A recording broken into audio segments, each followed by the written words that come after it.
भारत माता की जय श्रीराम।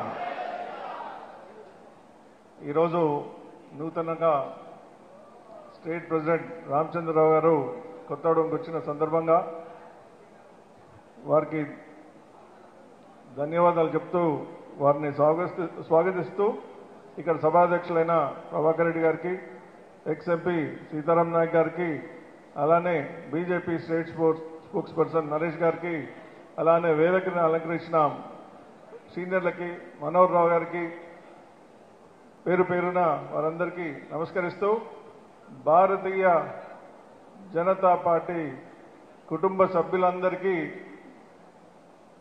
ఇది ఈరోజు రామచంద్రరావు గారు ఇక్కడికి రావడం మన అదృష్టం. ఎందుకంటే వారి లాంటి సీనియర్ లీడర్ మన సారథి కావడం మనకి అదృష్టం. వారి సారథ్యంలో వారికున్న అనుభవంతో ఇప్పుడు రానున్న స్థానిక ఎన్నికలు మనం తప్పకుండా కష్టపడితే అది మనదని నేను రామచంద్రరావు గారికి మీ తరఫున నేను తెలియజేస్తున్నాను.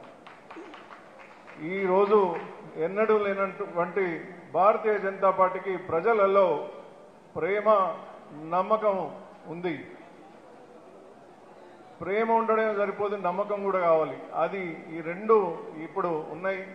రానున్న ప్రభుత్వం భారతీయ జనతా పార్టీ అని గట్టిగా చెప్తున్నాను. మీరందరూ చప్పట్లు కొడితే అది రామచంద్రరావు గారికి వినపడాలి.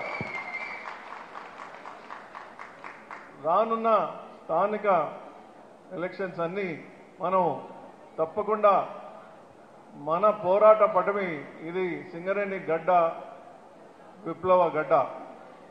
ఇక్కడ తప్పకుండా కాషాయ జెండా ప్రతి ఊర్లో కూడా ఎగరాలని, ప్రతి sarpanch election, MPTC election, ZPTC election అన్నీ కూడా మనం పోరాడి చిత్తశుద్ధితోటి ఎలాగైతే రామచంద్రరావు గారు మనకి విజన్ ఇస్తారో దాని ప్రకారం మనం ఉండి మీకు ఎల్లవేళలా వారు మీకు అవైలబుల్ ఉంటారు. నేను ఎప్పుడు ఫోన్ చేసినా వారు రెస్పాండ్ అవుతారు.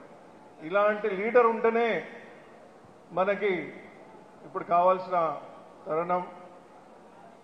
ఎక్కువ సమయం తీసుకోకుండా ఈసారి మనం ఎంపీటీసీలు, సర్పంచ్లు గెలిచి మళ్ళీ రామచంద్రరావు గారిని మనం ఆహ్వానించి వారికి సత్కరిద్దామని చెప్పి ఈ అవకాశం ఇచ్చిన సభ అధ్యక్షులకి